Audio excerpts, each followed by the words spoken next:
What's up, everybody, and thank you for tuning in to another episode of Ryan's Travels. My name is Ryan. So today I want to talk about how to get into China without a visa. Give me a little bit of context or backstory on this. I was invited last week to go see a friend of mine fight in the UFC, Waldo Cortez Acosta. He unfortunately did not win, but he had a great fight, and he's a big dude, and he did better than I would have, so there you go. I really wanted to go there, and I found out at the last second, which I always do with stuff like this, like with visas. I did this in Vietnam when I went to UFC in Singapore years ago when this just started my entire nomad traveling thing. I found out the day before I had to go to Vietnam that I needed a visa to get in. And so I found a way to do it. That'll actually be another video next, I believe. But let's talk about this one. So I didn't think that I was going to be able to go to Shanghai because of this. So a week before this, I'd gone back to America and I went to go see my other friend, Drakkar Close, fight UFC, I think it was 319. And he, of course, won, did a great job. And if you watch the fight back, you see his walkout, you see him give me his hat, which is pretty cool. It's actually that hat.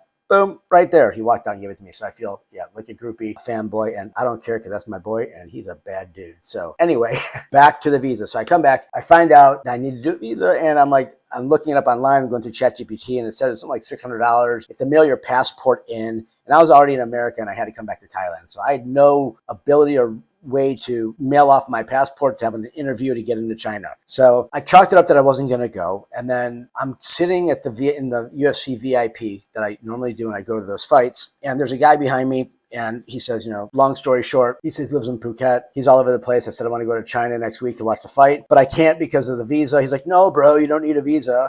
And I was like, yeah, you do. And he's like, no, you don't. There's a new rule thing that kind of went out. I don't know how new it is. So all you trolls on there that might have an issue, whatever, but it's a rule and it is what it is. Basically, there's like a transit or transfer through visa exception. So if you are flying from outside of China, you're coming into China, as long as you stay within the same district that you're in, and as long as you have an onward flight, but not round trip, which is a key, and you stay for, I think, 10 days or less, I think it is, you can go to China on an exception. So I took a little gamble. I looked it up and I got home from America. I landed in Thailand, drove down to Pattaya. Within 24 hours, I was back in the same airport I was just in, flying to Shanghai. So I went to Shanghai and I knew I wasn't going to leave the Shanghai district. So I knew I needed to be there for like a couple days, like 4 days maybe. So I went and I had everything in order. I had my onward flight and everything. And it turns out that I was able to go to UFC. I flew in, I got in there, I did visa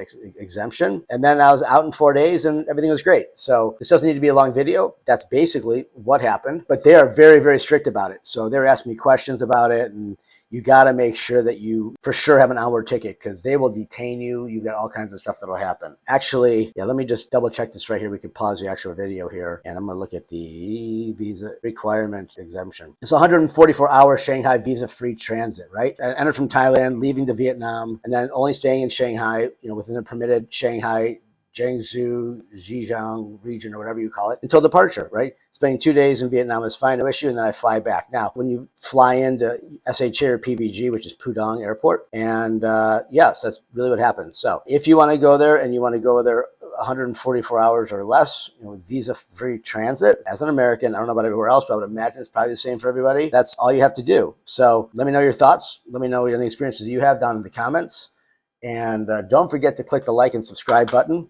And I look forward to you guys watching my next videos because that's what I do them for. Thanks, guys. Have a good day.